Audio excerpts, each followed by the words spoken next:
할렐루야. 오늘도 새날을 주신 하나님을 찬양합니다. 오늘도 말씀으로 시작하는 이 하루, 말씀 충만, 은혜 충만, 성령 충만한 하루를 보내시기를 주님의 이름으로 축원합니다. 오늘 우리에게 주시는 하나님 말씀은 예레미야 28장 7절로 9절까지 말씀입니다. 하나님의 말씀을 경청하시기 바랍니다. 그러나 너는 내가 내 귀와 모든 백성의 귀에 이르는 이 말을 잘 들으라. 나와 너 이전의 선지자들이 예로부터 많은 땅들과 큰 나라들에 대하여 전쟁과 재앙과 전염병을 예언하였느니라. 평화를 예언하는 선지자는 그 예언자의 말이 응한 후에야 그가 진실로 여호와께서 보내신 선지자로 인정받게 되리라. 아멘. 오늘도 이 말씀을 통해 우리에게 주시는 하나님의 음성을 듣게 되기를 바랍니다. 시드기야 왕이 다스린 지 4년 5째 달에 선지자 가운데 하나냐라고 하는 사람이 일어나서 예언을 합니다. 2절로 4절 말씀해 보시면 만군의 여호와 이스라엘의 하나님이 이같이 일러 말씀하시기를 내가 바벨론의 왕의 멍에를 꺾었느니라. 내가 바벨론의 왕 느부갓네살이 이곳에서 빼앗아 바벨론으로 옮겨간 여호와의 성전 모든 기구를 2년 안에 다시 이곳으로 되돌려 오리라. 내가 또 유다의 왕 여호야김의 아들 여고니아와 바벨론으로 간 유다 모든 포로를 다시 이곳으로 돌아오게 하리니 이는 내가 바벨론의 왕의 멍에를 꺾을 것임이라. 여호와의 말씀이니라 하시니라. 아멘. 자, 예레미야 선지자는요 70년이 지나야 예루살렘이 회복될 것이고, 그러니 지금은 바벨론에 저항하지 말고 항복해라. 이것이 하나님의 뜻이다 라고 예언을 했었죠. 그런데 오늘 선지자 하나냐는 아니라는 거예요. 2년 안에 포로로 끌려간 백성들 다 돌아오게 될 것이고 여호와의 성전도 다 회복될 것이다 라고 하는 정말 기쁜 소식을 전합니다. 물론 그의 예언대로 2년 안에 모든 것이 회복된다면 얼마나 좋겠습니까? 그러나 예레미야 선지자는 이 하나냐 선지자에게 이렇게 얘기를 해요. 6절에 선지자 예레미야가 말하니라. 아멘. 여호와는 이같이 하옵소서. 여호와께서 내가 예언한 말대로 이루사 여호와의 성전 기구와 모든 포로를 바빌론에서 이곳으로 되돌려 오기를 원하노라. 정말로 예레미야 선지자도 하나냐 선지자가 예언한 그대로 이루어졌으면 너무너무 좋겠노라고 그렇게 이야기를 하는 것이죠. 그러나 그건 잘못된 예언이라는 거예요. 이미 예언된 파국이 그들을 덮칠 것입니다. 문제는 이 나라의 운명이 예레미야 선지자가 얘기한 것처럼 파국이 될지 아니면 하나냐 선지자가 예언한 대로 평화와 회복이 될지 이걸 우리가 알 수 없다는 것이죠. 언제 알 수 있습니까? 모든 일이 다 이루어진 이후에야 비로소 알 수 있지 않겠습니까? 그러면 그때 누가 진짜 선지자고 누가 가짜 선지자인지 다 드러나게 되겠죠. 그래서 8절과 9절에서 예레미야 선지자가 이렇게 얘기합니다. 나와 너 이전의 선지자들이 예로부터 많은 땅들과 큰 나라들에 대하여 전쟁과 재앙과 전염병을 예언하였느니라. 평화를 예언하는 선지자는 그 예언자의 말이 응한 후에야 그가 진실로 여호와께서 보내신 선지자로 인정받게 되리라 그랬습니다. 예언자들의 말이 응한 후에야, 즉 모든 것이 실현된 후에야 뒤늦게 누가 선지자인지 누가 가짜인지 알게 될 것이라는 것이죠. 우리 인생의 어리석음, 우리 인생의 불행이 바로 여기에 있습니다. 하나님은 때를 따라 모든 것을 예비해 두셨고 하나님은 계획에 맞게 하나님의 뜻하신 바를 이루어 가시지요. 그런데 안타깝게도 우리는 어리석어서 그 하나님의 뜻을 잘 깨닫지 못한 채 늘 뱅뱅뱅뱅 헤매고 돌다가 결국 일이 다 끝난 다음에야 아이고 그렇구나, 이게 진짜였구나, 이게 가짜였구나, 뒤늦게 무엇이 하나님의 뜻인지, 무엇이 인간의 욕망이었는지 이걸 알게 되더라는 거예요. 그래서 불행한 것입니다. 그 뒤늦은 깨달음 때문에 후회하는 일들이 그저 단지 취업이 좀 늦어지는 문제라거나, 혹은 남들보다 경제적으로 좀 어려움을 겪게 되는 문제라거나, 혹은 성공하지 못해서 예정하신 계획보다 더 큰 복을 누리지 못하게 되는 문제라면 아이고 아깝다 그러면 됩니다. 그럼 그만이에요. 하나님의 뜻을 깨닫지 못해서 더 큰 복을 받을 수 있었는데 괜히 고생했고 괜히 고난받았고 어려움을 진탕 겪은 후에 비로소 하나님의 뜻을 깨달아서 이제서 제자리에 왔다 그러면 그건 그냥 아이고 그때 내가 좀 더 일찍 깨달았으면 좋았을 텐데, 좀 더 젊을 때 깨달았다면 더 좋았을 텐데, 아유 그래도 지금이라도 깨달으니 감사합니다 이렇게 말하면 됩니다. 문제는 뒤늦은 깨달음의 문제가 오늘 두 선지자의 예언처럼 나라가 망하고 흥하는 문제라면 심각해집니다. 사람이 살고 죽는 문제라면 이것도 심각하죠. 심지어 천국과 지옥의 문제라면 더더욱 심각합니다. 이건 나중에 후회해봤자 소용이 없는 일이 아닙니까? 모든 기회를 다 잃어버리고 바깥 어두운 곳에서 이를 갈며 슬피 울게 되는 일이 있을 것입니다. 그렇다면 이 심각한 문제 앞에서 무엇이 하나님의 뜻인지 깨닫지 못하는 어리석은 우리는 어떻게 해야 최악의 불행을 피하고 최선의 복을 누릴 수 있을까요?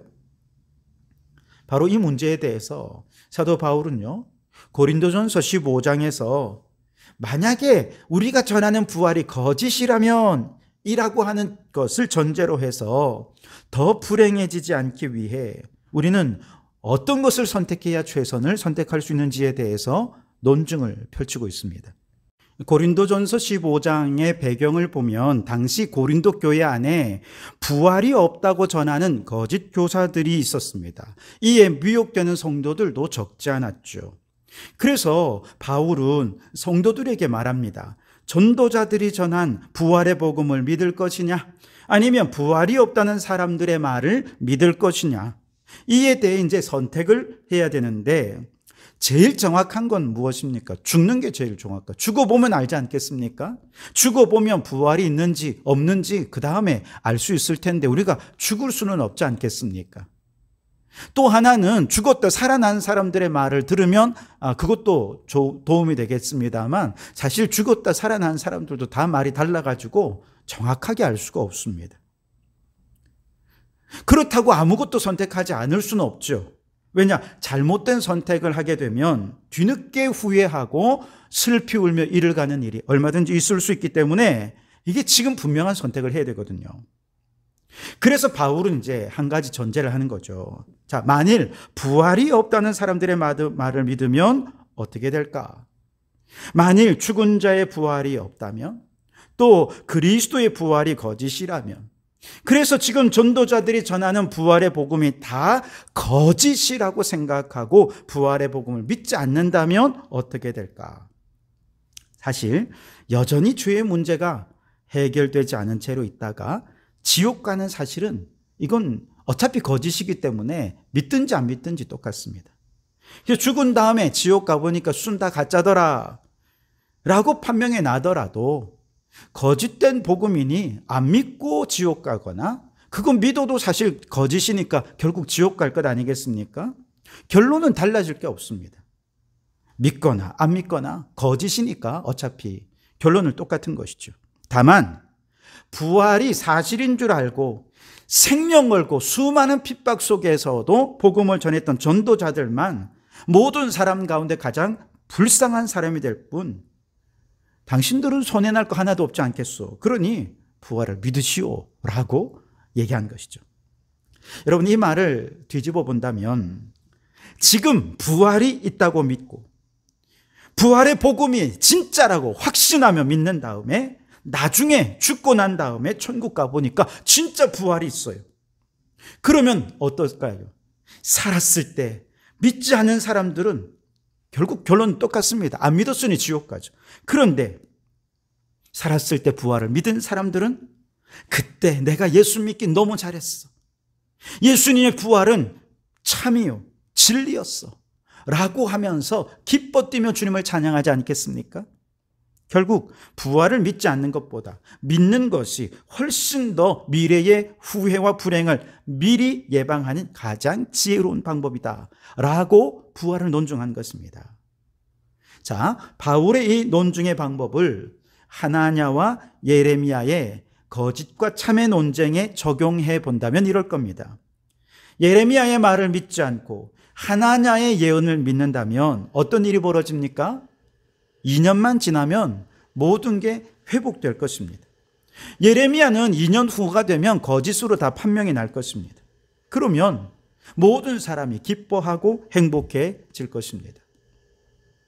그런데 만일 하나냐의 예언이 틀리고 예레미야 선지자의 예언이 맞다면, 즉 70년 동안 이 백성은 바벨론을 섬길 것이고 바벨론에 항복하는 자는 바벨론에 끌려가더라도 하나님께서 돌보아 주시겠지만, 예레미야 선지자의 말을 듣지 않고 바벨론에 저항하다가 죽으면 그는 가장 불쌍한 사람이 되는 것 아니겠습니까?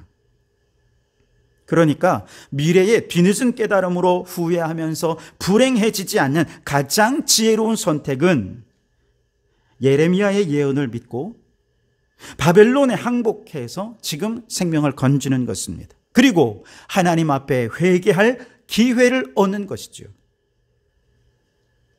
여러분, 우리는 하나님의 뜻과 계획을 다 알 수 없습니다.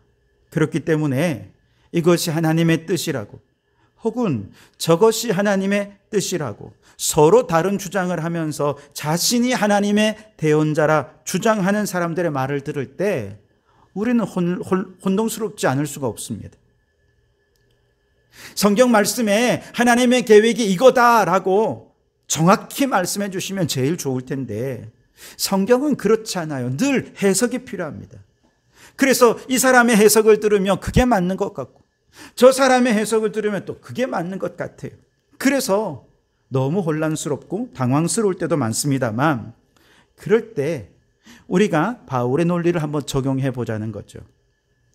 뒤늦게라도 우리가 하나님의 뜻을 알게 되었을 때 내가 후회하지 않으려면 오늘 무엇을 선택할 것인가 라고 할 때 부활을 안 믿는 것보다 부활을 믿는 것이 훨씬 더 지혜로운 선택입니다. 평안을 외치는 자의 말을 믿고 그냥 안심하고 회개도 하지 않고 이렇게 있는 것보다 심판과 멸망을 믿고 깨어서 회개하는 신앙을 갖는 것, 이것이 더 지혜로운 신앙이라는 것이죠.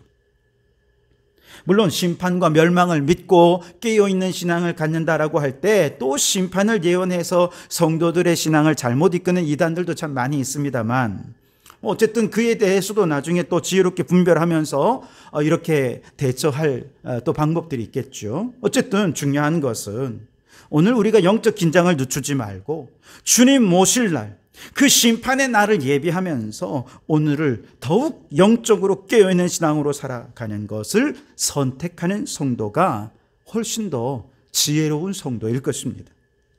그러니 여러분, 지혜롭게 하나님의 뜻을 잘 선택해서 영적으로 깨어있는 신앙으로 살아가는 우리 성도들이 되실 수 있기를 주님의 이름으로 축원합니다.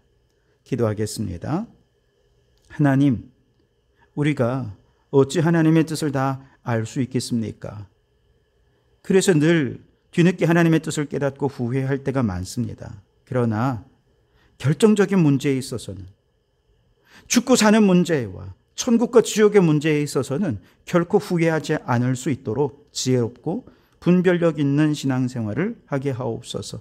무엇보다 슬피 울며 이를 가는 후회함을 느끼지 않기 위해 오늘 평안을 외치는 소리에 안주하지 않게 하시고 더 깨어있고 더 부지런히 주님을 찾으며 더 눈물로 기도하며 열정적인 신앙으로 살아가는 저희들이 되게 해 주시옵소서. 예수님 이름으로 기도드립니다. 아멘.